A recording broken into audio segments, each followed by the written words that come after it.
السلام علیکم عزیز طلبہ، میں ڈاکٹر ندیم جعفر آپ سے مخاطب ہوں اور ہماری گفتگو کا سلسلہ آگے بڑھ رہا ہے۔ اور جہاں تک او لیول اردو کا تعلق ہے تو آج ہم 3248 کورس جو ہے جسے ہم آسان الفاظ میں ایزی اردو یا آسان اردو کہتے ہیں، اگرچہ یہ اصطلاحیں اس کورس کے لیے موزوں نہیں ہیں۔ یہ نہ تو ایزی اور آسان ہے اور نہ ہی یہ دوسرے نصاب کی نسبت یہ زیادہ اچھا ہے، بلکہ میں کہوں گا کہ یہ ٹیڑھا ہے۔ تو اس کو آج اختتام کی طرف ہم لے کے جاتے ہیں، کیونکہ 15 نمبر کا سوال اس میں ایسا ہوتا ہے جس میں 5 نمبر میں اس کو تقسیم کیا جاتا ہے۔ ان میں ایک جملہ جس کو کلوز پیسج کہا جاتا ہے، اور ایک اس کے ساتھ 5 نمبروں کا اس کے ساتھ آتا ہے جملوں میں استعمال۔ اور جملوں میں استعمال کا جہاں تک تعلق ہے تو وہ آپ کو کہیں نہ کہیں کسی نہ کسی کتاب سے مدد لینی پڑے گی۔ جتنے بھی اردو کے محاورے ہیں، اردو کے جملے ہیں، محاورات کا جملوں میں استعمال ہوتا ہے، آپ کو محاورے یاد کرنے پڑیں گے۔ اور محاوروں کے حوالے سے میں یہ کہوں کہ جن محاوروں کا تعلق انسانی جسم سے ہے وہ محاورے امتحان میں زیادہ پوچھے جاتے ہیں، جیسے ہاتھ کے محاورے ہیں، ہاتھ ملانا، ہاتھ کرانا، ہاتھ دکھانا۔ اسی طرح آنکھ کے محاورے ہیں، آنکھ لگانا، آنکھ چرانا، آنکھ دکھانا، آنکھ مارنا، ٹھیک ہے۔ اسی طرح انسانی جسم کے محاورے جس میں انسانی اعضاء کا تعلق ہو، وہ محاورے اگر آپ یاد کریں گے، ایک ازبر اگر آپ کر لیتے ہیں تو اس میں آپ کو 2 فائدے ہوں گے۔ ایک تو آپ اپنی گفتگو کو خوبصورت بنانے کے لیے ان محاوروں کا استعمال کیا کریں گے، اور دوسرا آپ کیمبرج کا امتحان بھی اچھے نمبروں سے پاس کر سکیں گے۔ اور جہاں تک کلوز پیسج کا تعلق ہے تو وہ ایک جسے ہم اردو میں خالی جگہ کو پر کرنا کہتے ہیں، چھوٹا سا پیراگراف ہوتا ہے جس میں کوئی 8 کے قریب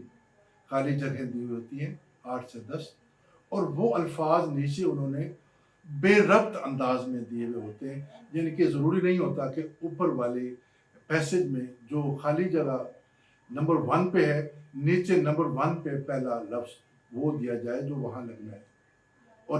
ان کی ترتیب مختلف ہوتی ہے۔ آپ نے ان جملوں کو خالی جگہوں سمیت پڑھنا ہے، پھر ان الفاظ کو آپ نے نیچے سے اٹھا کر ان کے خالی جگہوں پر لے کے جانا ہے، اور پھر خود بخود آپ کو اندازہ ہو جائے گا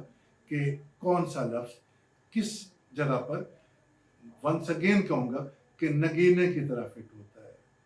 نگینہ جڑنا، مندری کا، انگوٹھی کا، رنگ کا کے اندر جڑا ہوا نگینہ، اس کی مثال فٹنگ کے حوالے سے دی جاتی ہے کہ کوئی چیز ایسے فٹ کر دی جائے کہ لگے کہ وہ بنی ہی اس جگہ کے لیے۔ تو خالی جگہوں میں الفاظ لگانا بھی انگوٹھی میں نگینہ جڑنے کے مترادف ہوتا ہے۔ تو اس کے لیے آپ جتنی مشق کریں گے، جتنی آپ پریکٹس کریں گے، جتنی آپ دہرائی کریں گے، جتنا آپ اس میں بار بار اس کو دیکھیں گے، میرے خیال میں 10 سے 15 اگر مشقیں آپ نے حل کر لی تو آپ اس قابل ہو جائیں گے کہ آپ نے وہ سوال حل کر لیا۔ تو یہ ہماری گفتگو کا سلسلہ آج یہاں اپنے اختتام تک پہنچتا ہے۔ ہم نے آپ کے سامنے 3248 نصاب کیمبرج یونیورسٹی کا، اس کا مکمل طور پر احاطہ کرتے ہوئے مختلف گفتگو اور مختلف سٹیجز میں اور مختلف ویڈیوز میں ہم نے آپ کو تمام سوالات مع ان کے جوابات اور ان جوابات میں اہم نکات اور ان اہم نکات کا استعمال کہ اچھے طریقے سے سوالات کو کیسے مینج کیا جائے گا،